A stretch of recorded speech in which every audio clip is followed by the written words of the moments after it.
sa gagawin rally, no? Yung rally nga ngayon, talagang inaasahan talaga na malawakan at pinaghandaan talaga, no? Sa kabila ng pinaghandaan, ang rally ng Iglesia ni Cristo, maraming usap-usapan na bubuo na.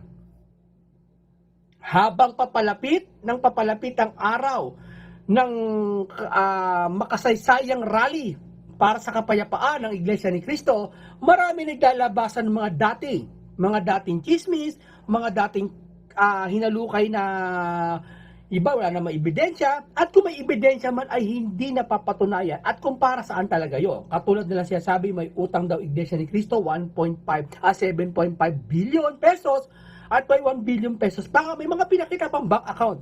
May mga pirma pa ng mga opisyal ng Iglesia ni Cristo.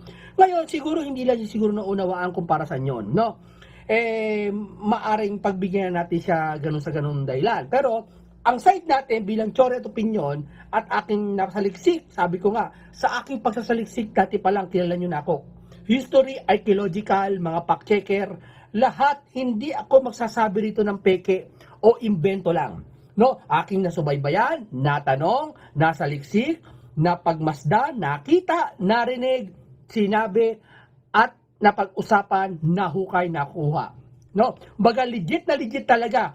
Kumbaga ika nga dun sa daig pa sa nakasaksi. No, kasi yung nakasaksi, yung nakita lang niya at narinig. Pero sa akin, talagang naghukay, no, ng ebidensya na napatunayan na wala utang ang Iglesia ni Cristo ni piso. Yan ang ating mabilis na pag-uusap tungkol dun sa usapin na yun. Pero papaliwanag natin, ano nga ba yung mga papel na nakita nila? Yun ay hindi nila alam kung paano gamitin yon.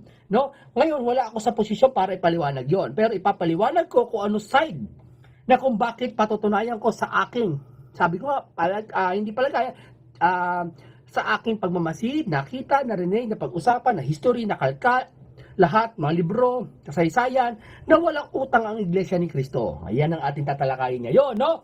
O ngayon nga, sa gagawin rally habang papalapit, isa ito sa mga binabato sa Iglesia ni Cristo. Siyempre, sa hindi malamang dahilan, maaaring mapigilan ng pagdami ng Iglesia ni Cristo na sumama, o maaari naman mawala ng gana sumama sa rally dahil niya sa utang na ganitong gagawin. Maraming pinapalabas sila. Subalit hindi yun nakikita sa Iglesia ni Cristo. No? Para mo sinabi na halimbawa ganito, parang ganito yung ng isang bahay na maganda. Ito, sample natin itong barya ha. Ito. Ito. Kita nyo to, sira to, sira. Ayan, sira to. Hanap tayo na hindi sira. Halimbawa, itong nail cutter. Ito. Tinayo ito ni Juan. At ito ni Pedro. Tinayo niya ni Pedro, tandaan nyo. Tinayo ni Pedro ito. Ito tinayo ni Juan. Di ba? Ito buo to, maganda to. Ang ganda Isipin maganda, buo. Ito, sira yun. Kita nyo naman, sira. Putol Tinayo ito ni Pedro. Ito tinayo ni Juan. Ngayon, si Juan nagtayo nito, pinagbibintangan na may utang. Etong si Pedro, pinagbibintangan walang utang. Sa tingin nyo, kayo maniniwala? Sa dalawa. Doon sa ayos, sa maganda nakikita, at may progreso, at may nakikitang katanyagan na bahay, sambahan nila, ito yung lumararawan sa bahay ng sambahan ng Iglesia ni Cristo, o dito sa sira, na sinasabi walang utang. At ito ay may utang daw. Kahit tignan mo na lang. Baka magaling kasi magtago kasi inutang. Hindi makapagpapatayo ang Iglesia ni Cristo na sunod-sunod. Kada isang buwan yata may mapatayo na kapilya. At hindi kapilya, baka iniisip nyo, construction 30 million lang. Hindi ganun. Ang kapilya ng Iglesia ni Cristo umi-estimate to 300 to 700,000 ay 700 million pesos. Tapos utang 1 billion? Paano nangyari? Ang liit mo. 1 billion. Baka sahig lang yun ng buong sentral ng office ng Iglesia ni Cristo. May mga bakal ng lalaki, ganyan kalaki, kabraso, gahita yung bakal na pag lumindol. Kahit di mo pag may lumindol, sila lang matitira. Bumagyo na Yolanda, sila lang tira kapilya. Totoo yun, nakita nyo sa balita, search nyo. Di ba? Nakuha niyo yung essence ng kwento natin. Yung sinasabi ito ay may utang si Juan at si Pedro wala daw utang, pero nakikita sira. Ito, maayos. Hindi sumasalamin talaga na walang utang ang Iglesia ni Cristo. At hindi lang yan. Sinampol ko lang yan. No? Meron pa ako ibang sample. No? Ganito nga, sabi niya, habang papalapit ang rally ng Iglesia ni Cristo, marami nang binabato, iba't iba na. Hindi na nga malaman kung saan galing yun no? Ngayon, ito, paano natin masasabi na walang utang ang Iglesia ni Cristo? Estimate to ha, pero sa pinakamababang estimate natin, di ba? Parang partida na, pinamababa lang. Ang Iglesia ni Cristo ay noong pa man malawak na. Sa panahon pa ng ka Eduardo Manalo, ka Eranio Manalo, bago magpalit sila ni ka Peris Manalo, ang kinikilalang sugo ng Diyos sa huling araw, na nasa Biblia yan, napaliwanag ko nakaraan yan, na ang sugo ng Diyos sa huling araw, at talagang tugma sa kanya na hindi man ako'y dati pa, hindi pa iglesia, at ako'y paanib pa lang ngayon, nasusuri ko talaga sa kanila himay-himay. Hindi ko sila pitatanggol. Nakikita ko ang katotohanan. Hindi lang sa Biblia, sa scientifical, sa lahat ng ebidensya. Hindi ako kumikilos si munting kaalaman na ako'y nagsasalita nito na imbento lang. Marami akong referensya na kinunan. Marami na akong talakayan. Nasa 3,000 video na ako. Ang dami na mga archaeological, history, biblical, Egyptian, mga paborito ko. Mga fossil, lahat, mga planetary, mga lahat ng mga scientist at mga fact-checker. Nag-fact-checker pa nga ako. Yung fact-checker, ibig sabihin, sumusuri ako ng mga maling balita. Kinukuri ko, ito ang tama. Diba? Yun ang dati kong, kilala nyo naman ako. At ang Biblia, kita nyo, dati kabisado ko halos. Dahil sa istorya. Ngayon, ito, tinatiya ko bakit nakakalkal ko walang utang ng Iglesia ni Cristo. Hindi ko pwede ako maglabas ng mga papeles dito. Hindi ako pwede kasi niya, siyempre, for privacy. No?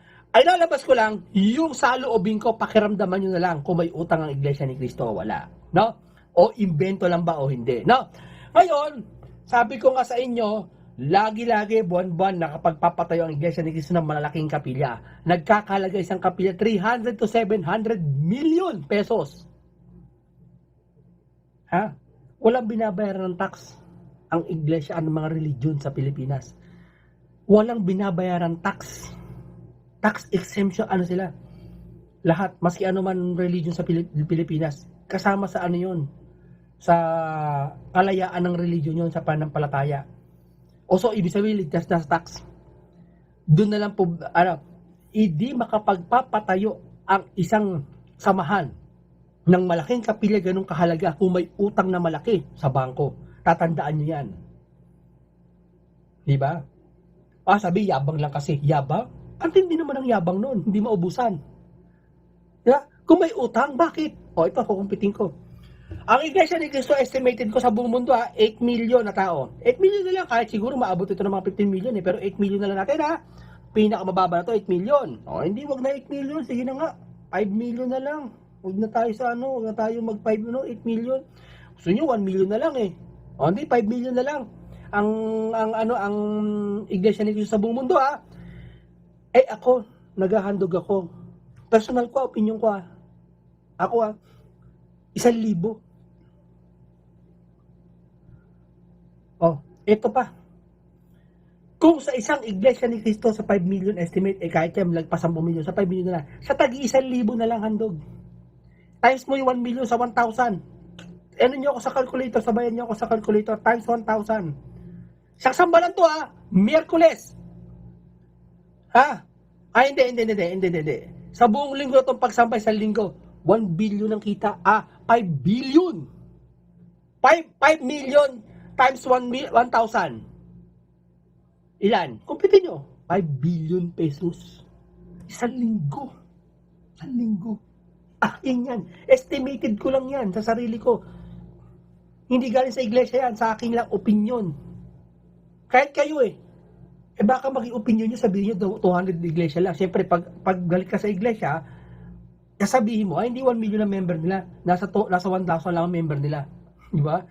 Siyempre, 1,000 times 1,000, 1 million lang kita. Para nga lang, mapaabot mo doon sa may utang ang iglesia, mapalitaw lang, mapatunog na may utang ang iglesia. Pero, ang katotohanan, 5 million ang iglesia ni Cristo sa aking estimate. Pinakamababa na yan. Kasi sa isang lokal, ilang lokal meron sila? Nasa 10,000 lokal. Sa isang lokal may 1,000 sila. Times mo yun. Sa isang lokal may 1,000 na lang na member. 1,000 times 10,000, ilan na? Ang daming member tao na yun. Pagpalagay mo na lang, dito na sa lokal ko, ilan na lang dito sa lokal na kanapit ko, 1,300 sila eh. Maliit na kapilya lang yon. 1,300. Doon sa malaki, dyan sa may Muntinlupa, malaking lokal, nasa 5,000 sila dyan. Sa San Pablo, Calamba, Palawan, dahil pa, libo-libo Iglesia ni Cristo. Eh pagpalagay natin, 5 milyon lang sila. O, 1,000 ang halimbawa handog, 1.5 billion. Sa akin lang yan ha. So, asan ang utang? Di ba wala? Kung 1 billion ang utang nila, pagpalagay natin, sige, sundan na natin, no? Na yung pinapatunog ng mga, ano, na 1 billion daw utang. Sa tingin mo, hindi kayang bayaran yon? Yung 1 billion? Pero, alipawa lang to, pero wala talaga utang, ha? Sinusundan ko lang yung kapalagay nila para mas malinis. Saan? Wala. Wala talaga. Walang utang. Biruin mo. Sa isang taon nila meron sila billion pesos. Tapos 1 billion lang. At eto pa. Ha? Noong Yolanda, kasi itong issue na to na billion daw utang, 2016 pa to. 2014 pa. 10 taon na. Itong chismis na to. May utang daw ang iglesia 1 billion. Inuulit ngayon. Para masira ang iglesia ni Cristo. Para kumonti sa rally. Mapahiya. Yun ang aking theory, opinion, commentary. Di ba? Pero ang totoo, 2016 pang issue yun. In-issue ng mga natiwalag sa Iglesia ni Cristo. Kaya nga sila itiniwalag kasi nag-iimbento sila. Gumagawa sila ng mga papeles na kakaiba. At gusto nilang kupita ng Iglesia ni Cristo. Alam natin yan. Ako hindi naman ako member. Umaanit pa lang ako. Pero alam ko yung katotohanan. Hindi ako sumasaksi sa hindi katotohanan. Sabi niya ni Cristo, huwag kang sumaksi sa hindi katotohanan.